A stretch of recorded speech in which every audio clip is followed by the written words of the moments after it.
तो नमस्कार दोस्तों, स्वागत है फार्मा फ्रेंड पर। ओमेगा 3 एक फैटी एक कमाल की चीज है और जो लोग मछली का सेवन करते हैं, फिश का सेवन करते हैं, उन्हें ओमेगा 3 प्राकृतिक रूप में मिल जाता है, प्राकृतिक स्रोत बन जाती है फिश। लेकिन जो लोग मछलियों का सेवन नहीं करते हैं, वेजिटेरियन होते हैं, उन्हें ओमेगा 3 के सप्लीमेंट्स लेना पड़ते हैं, जिसके सेवन का चलन पिछले कुछ सालों में काफी तेजी से बढ़ा है।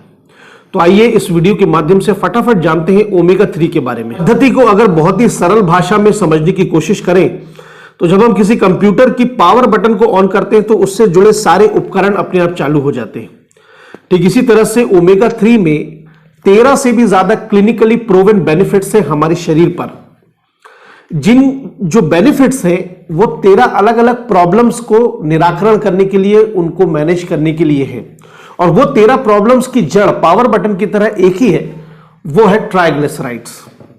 ट्राइग्लिसराइड्स बेसिकली एक किस्म का फैट है, एक लिपिड होता है जो हमारे शरीर में बनता है। और जब भी हम कोई चीज खाते हैं जिसमें कार्बोहाइड्रेट होती है, कैलोरी होती है, जैसे जैसे हम उसे का सेवन बढ़ता जाता है, हमारी कैलोरीज बढ़ती जाती हैं, तो हमारा शरीर में ट्राइग्लिसराइड की मात्रा बढ़ने लगती है। जब हम अपनी कैलोरीज को, अपने बॉडी मास इंडेक्स को मेंटेन करके रखते हैं तो ट्राइग्लिसराइड का स्तर भी संतुलित रहता है।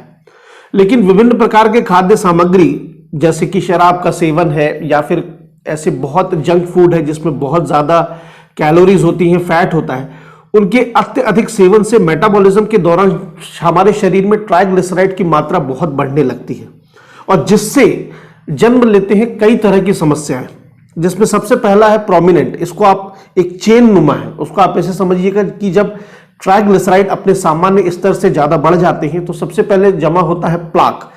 प्लाक एक किस्म का फैट है जो कि fatty acids, lipids, lipoproteins, calcium, इन सब का बना हुआ एक सब्सटेंस होता है जो हमारी धमनियां यानी कि आर्टरीज के चारों तरफ जमा होने लगता है और उससे फिर जन्म लेते हैं बहुत सारी प्रॉब्लम्स, जैसे कि high blood pressure, cholesterol, heart attack, cardiac arrest की समस्याएं। इसके बाद पैनक्रियास में सूजन आ जाना, इन्फ्लामेशन ऑफ द पैनक्रियास, उसका सीधा सीधा असर पड़ता है इंसुलिन के रिसाव के ऊपर, इंसुलिन के उत्पादन के ऊपर, और वो उससे जुड़ी होती है फिर मधुमेह जैसी, डायबिटीज जैसी समस्याओं का जन्म लेना। तो ट्राइग्लिसराइड एक बहुत ही क्रिटिकल और बहुत ही परेशान करने वाला सब्सटेंस है अगर वो अपनी सामान्य रेंज से ऊपर चला जाता है। तो ओमेगा 3 में बहुत सारे गुण हैं, लेकिन उसमें दो बहुत ही कमाल के एसिड होते हैं। सबसे पहला होता है डोकोहेक्सानोइक एसिड और दूसरा होता है इकोसेपेंटानोइक एसिड।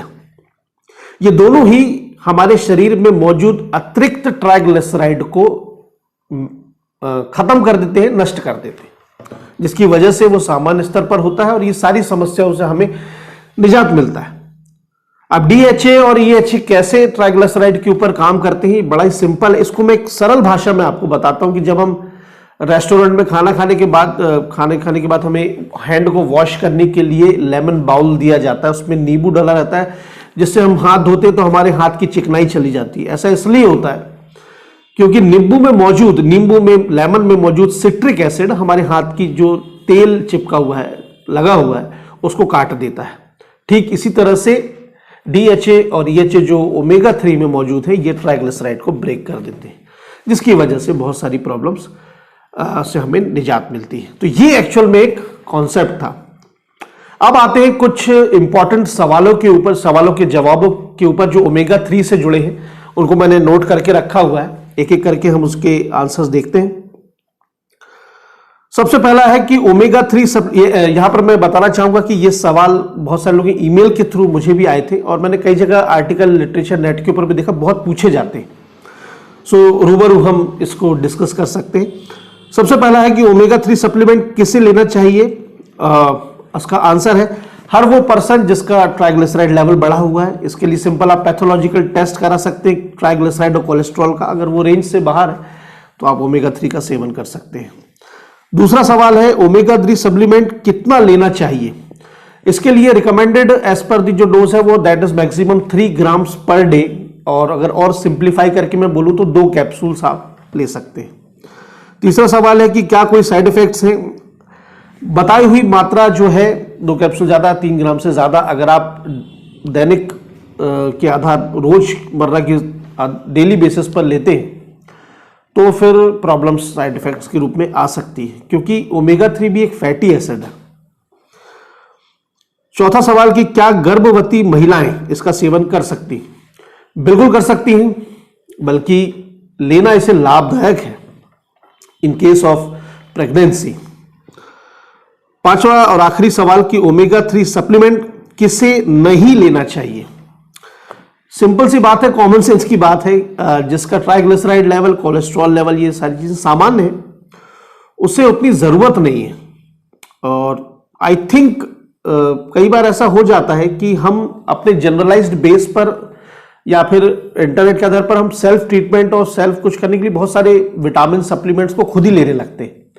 तो ओमेगा 3 के बारे में मैं ये कहना चाहूंगा कि जो मैंने इसमें कॉन्सेप्ट बताया, जिस चीज से उसे जोड़ा, that is the harmful effects of triglycerides, उससे संबंधित ही के आधार पर ही आप लें, नहीं तो ना लें ओमेगा 3 को। दोस्तों, ये था एक ओमेगा 3 के ऊपर छोटा सा वीडियो। आशा करता हूं वीडियो आपको अच्छा लगा होगा। अगर अच्छा लगा है तो प्लीज लाइक शेयर कीजिएगा। और बस अब चलता हूं, जल्दी मिलूंगा अगले वीडियो में। तब तक के लिए सतर्क रहें, जागरूक रहें और स्वस्थ रहें। Good luck.